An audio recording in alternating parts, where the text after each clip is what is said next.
In a post-apocalyptic world overrun by zombies, human civilization has been completely destroyed by endless hordes of the undead. Cities are no longer livable. A young boy named Marco has been living in the forest with his father since he was little.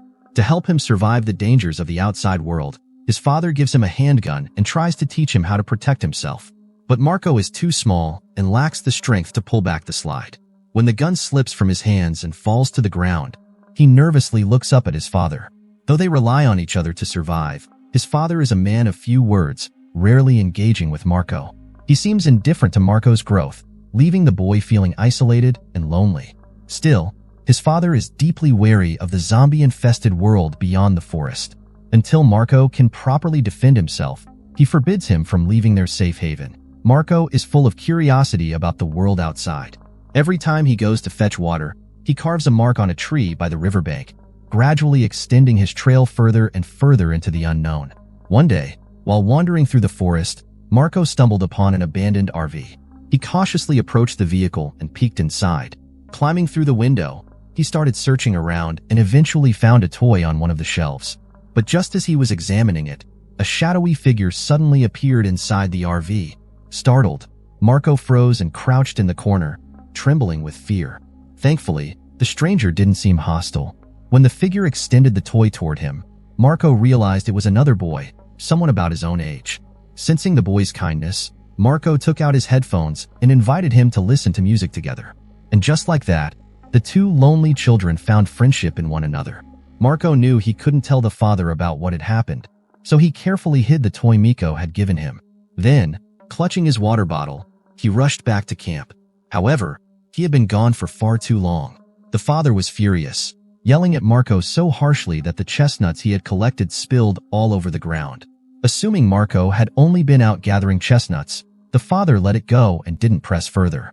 After that, Marco began visiting the RV frequently and learned that Miko lived there with his mom. Unlike the father, who was distant and cold, Miko's mom often hugged him warmly. Inspired by this, Marco tried to do the same when he got back to camp. He wrapped his arms around the father, imitating Miko's mom. But the father immediately pushed him away. As Marco stared at a photo of an unfamiliar woman in their cabin, he mustered up the courage to ask the father about her. The father didn't answer. He simply told Marco to go to bed. Once, the father had given Marco a storybook. In it, there was a fairy who left the forest and went to a place called Stone Valley. Marco became convinced that his mother was like that fairy and that if he could make it to Stone Valley, he would find her. One day, as Marco and the father went hunting in the forest like they always did, a sudden series of gunshots echoed in the distance. Marco quickly hid behind a large tree. From there, he saw Miko's mother clutching her arm, kneeling in front of the father. To Marco's horror, the father walked up to her and, without a second of hesitation, pulled the trigger. Terrified, Marco ran straight home and hid under his bed, trembling. He stayed there until late at night when the father finally returned. His state was completely unhinged. His hands shook as he downed a swig of strong liquor, muttering incoherently to himself. Seeing the father's volatile behavior only strengthened Marco's resolve to find the mother he had never met. The next morning, Marco packed his belongings and left the cabin without a word. He headed straight for the RV, found Miko, and convinced him to join him on the journey to Stone Valley to find his mom. But as they made their way through the forest, Miko suddenly stopped walking, refusing to move forward. Left with no other choice, Marco told Miko the truth. Soon, the two boys reached the edge of the forest. Just as they were about to step out, a strange figure appeared in the distance. They quickly crouched down, holding their breath to avoid being spotted. Carefully, they followed a small path and found an abandoned car to hide in. As the sound of heavy footsteps grew louder around them, both boys anxiously peeked through the car windows. Suddenly, the eerie sound of zombies pounding on the car windows sent Miko into a panic. Marco tried to calm him down, covering Miko's ears with his hands. He didn't know what to do. But then, out of nowhere, the zombies outside all collapsed to the ground. The car doors swung open, and Marco, still shaking from the close call, was shocked to see the father standing there. After carefully checking that Marco wasn't injured or bitten, the father let out a deep sigh of relief. He ignored Miko entirely, grabbing Marco's arm and insisting they return to the camp immediately. But Marco resisted, pulling his arm free and shouting at the father. Furious and hurt, he accused him of being a bad person, blaming him for killing Miko's mom. and he even suspected the father might have been responsible for his own mother's death as well. The father didn't have time to explain. All he knew was that the noise they'd made would soon attract more zombies. But Marco refused to leave. Left with no choice, the father hurriedly hid Marco in a safe spot and went back to rescue Miko. His aim was sharp, and with every shot, a zombie went down. It didn't take long for him to clear the area and bring Miko out of danger. Just then, Marco turned around and froze. A zombie had crept up behind him. Panicking, he grabbed the father's handgun, his hands trembling as he aimed it. The sudden gunshot startled the father. Without hesitation, he sprinted toward Marco, but before he could reach him, a zombie lunged and knocked him to the ground. Fortunately, the father managed to fight it off, narrowly avoiding disaster. He quickly got back to his feet and rushed to Marco's side. Realizing it was a false alarm, he knelt down, reassuring Marco that Miko was safe. Then, with urgency in his voice, the father urged Marco to come with him and head back to the camp before it was too late. At that moment, the father rolled up his sleeve and discovered a fresh bite wound on his arm. Despair washed over him as he realized what it meant. He quickly moved away from Marco and chained himself to a nearby tree.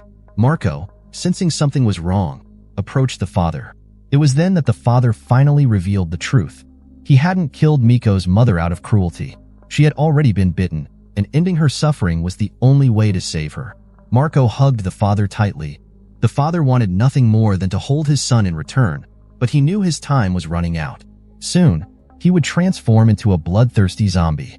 With a heavy heart, he pushed Marco away, urging him to leave while he still could. Marco, choking back sobs, followed his father's orders. He took Miko's hand, and the two began walking along the path. Not long after, the father's eyes began to turn white.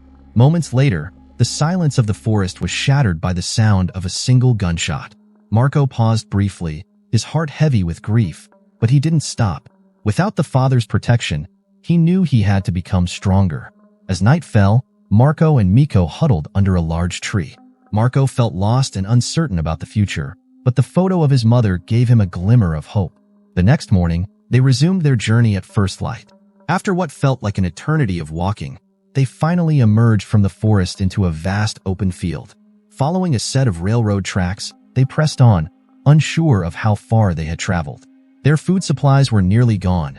Thankfully, they stumbled upon a man sitting by the side of the tracks, listening to a radio. The man looked them up and down, sizing them up. Gathering his courage, Marco asked the man for food. The man didn't answer immediately. Instead, he asked where they were headed. Upon hearing their destination, he admitted that he wished he could help but explained that he couldn't leave. He had a responsibility to take care of several children back at his home. Curious, Marco peered toward a nearby building with barred windows. That's when he realized the tragic truth. The man's children had been infected and turned into zombies.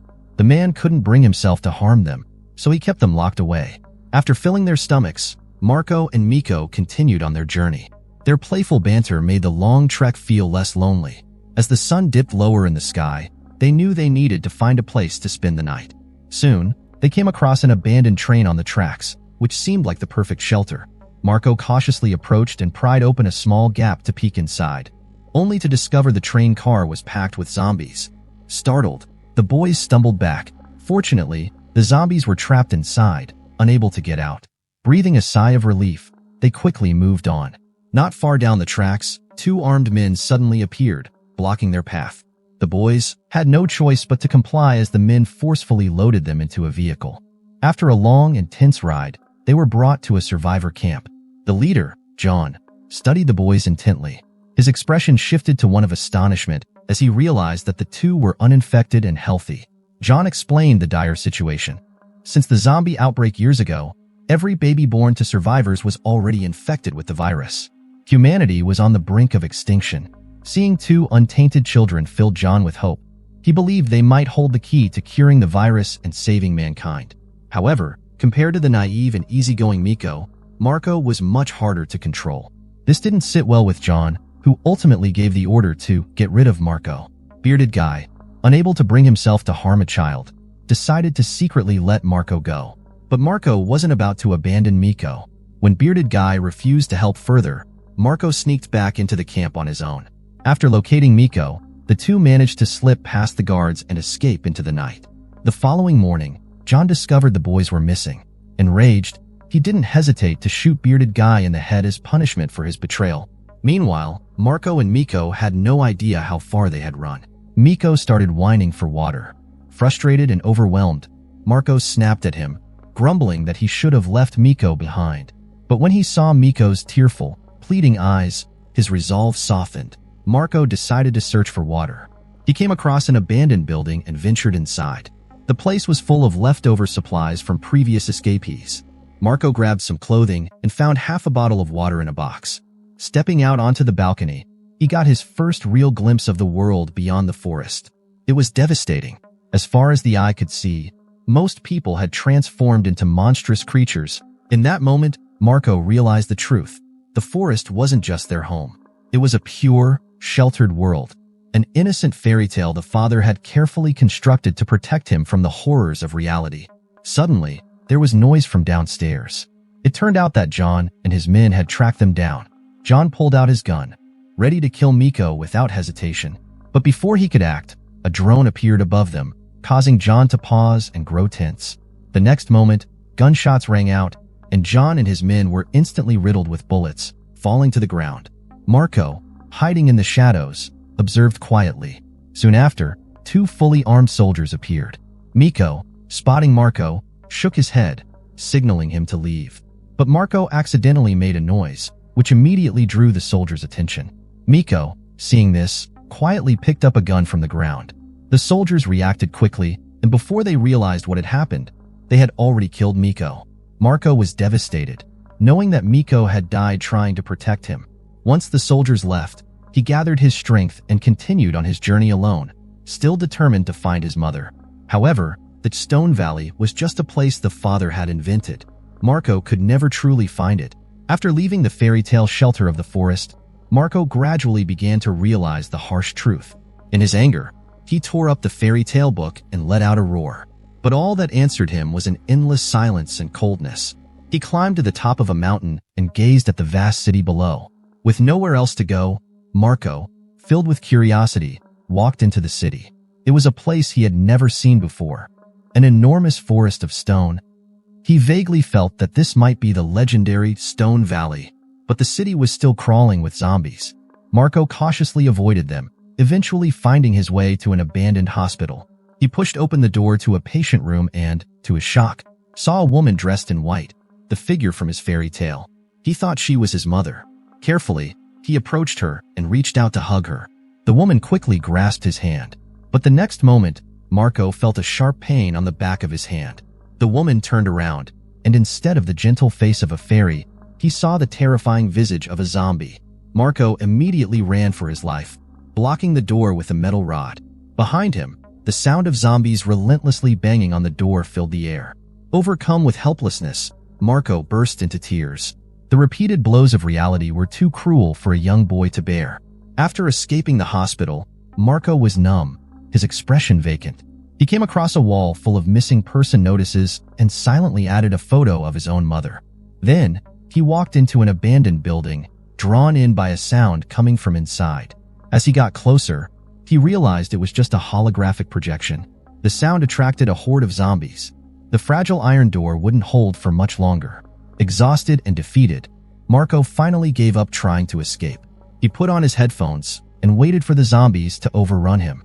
Just then, countless bullets rained down from the sky. When Marco opened his eyes again, he finally saw the fairy he had been searching for all this time. Her radiance was blinding.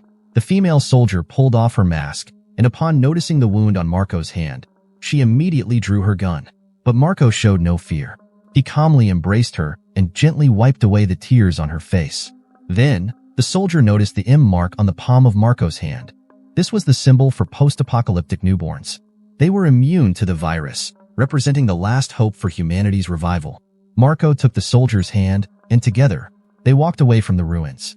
This story doesn't focus on gory violence. It's more like a zombie-themed art film. Seen through the eyes of a child, the apocalypse becomes not just a struggle for survival, but a quest for self-discovery amidst the ruins, symbolizing the hope for rebuilding human society.